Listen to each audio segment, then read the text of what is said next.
Bonjour à tous, alors vous êtes plusieurs à avoir des problèmes avec les mordillements de votre chiot. C'est vrai que c'est un travail qui est assez compliqué, mais ne vous en faites pas, il existe des solutions. Alors la première chose qu'on va voir, c'est pourquoi le chien mordit, c'est important de se poser la question. Alors il y a plusieurs raisons.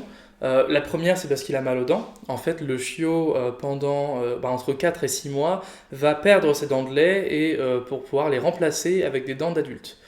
Donc à 4 mois, ce sont les incisives, à 5 mois, les crocs, et à 6 mois, voire un peu plus, ce sont les molaires qui vont tomber.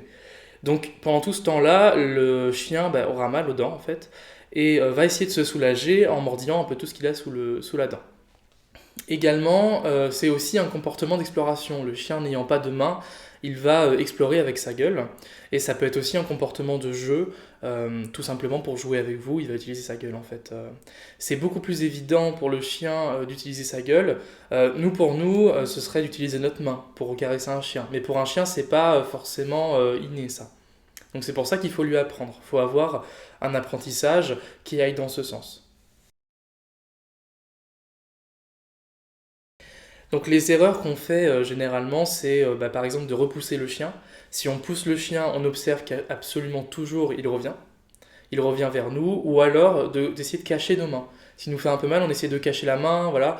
Le chien va toujours essayer aussi de la rattraper, parce que pour lui, qu'on le pousse ou qu'on se cache, c'est un comportement, c'est l'invitation au jeu en fait. Et le chien va pas comprendre vraiment ce qu'on attend de lui.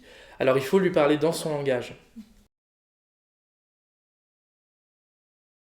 Donc pour faire comprendre au chiot qu'il nous a fait mal, on va simplement faire ce que feraient soit ses parents, soit ses frères et sœurs, à savoir faire un cri très aigu pour lui faire comprendre qu'il nous a fait mal, et on va essayer d'interrompre la session de jeu, donc en l'ignorant en fait. Donc les doigts, on les renferme, voilà, pour que le chien ne puisse pas essayer de les attraper, puisque tout ça, c'est assez rigolo pour le chien, hein, c'est des espèces de petites saucisses qui gigotent, et pour le chien, ça l'amuse beaucoup. Donc on rentre les doigts, on les met contre soi et on se retourne. Et là, on va ignorer le chien pendant à peu près 15 secondes. Et quand je dis ignorer, ça veut dire qu'on ne lui parle pas, on ne le caresse pas, on ne le touche pas, on ne le regarde pas. Et le contact visuel est très important aussi pour les chiens. Donc ça, c'est très important, on ne regarde pas le chien. On essaye de se mettre un petit peu comme ça, ou alors même on se lève carrément et on part faire autre chose. Voilà. Et on ignore le chien le plus possible. Ce qui fait que le chien va se rendre compte euh, que il a fait une bêtise en fait et que ça ne nous plaît pas du tout qu'il nous morde. Et donc petit à petit, il va arrêter ou il va apprendre à ce qu'on appelle inhiber sa morsure. Voilà, on appelle ça la morsure inhibée.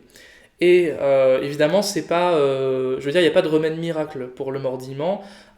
C'est pas faites ça et le chien arrêtera directement de mordiller. Ça, c'est pas vrai. D'ailleurs, une erreur qui est assez courante, c'est d'empêcher le chien de mordiller. Ça, c'est une très grosse erreur parce que le chien n'apprendra jamais en fait à inhiber sa morsure et donc à gérer, à doser en fait la force qu'il pourra mettre dedans. Ce qui fait que dès qu'il va mordre, il va y mettre beaucoup de force. Voilà. Donc voilà, ne surtout pas empêcher le chien de vous mordiller. Par contre, il faut lui faire comprendre quand il va trop loin. Et ça sert à rien de le disputer, ça sert à rien de le frapper ou de le mordre aussi, ça sert à rien du tout.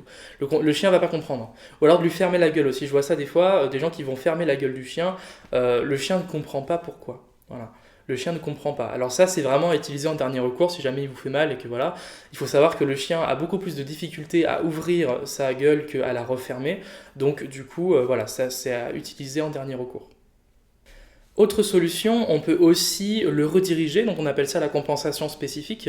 On peut rediriger le comportement, c'est-à-dire qu'on peut très bien donner un jouet au chien. Donc on lui montre d'abord qu'on n'est pas content de ce qu'il nous a fait, donc on fait un petit cri aigu, et après on va le rediriger vers un jouet. Voilà. Donc de cette façon, le chien va apprendre que ce qui peut mordiller vraiment fort, c'est ses jouets, et que nous, en fait, on n'est pas content qu'il nous mordille fort, quoi. Voilà. Donc c'est plus ou moins les deux méthodes en fait que je conseille le plus. Après, il en existe d'autres, mais qui ne sont pas forcément aussi efficaces. Et voilà, faut essayer de ne pas disputer le chien, puisqu'il ne va pas comprendre. Et il faut absolument rester dans une optique de communication avec le chien. Donc pour communiquer avec un chien, c'est à l'homme de devenir un chien, et c'est pas au chien de devenir un homme. Voilà, j'espère que cette vidéo vous aura plu, et si elle vous a aidé, moi ça me fait très plaisir.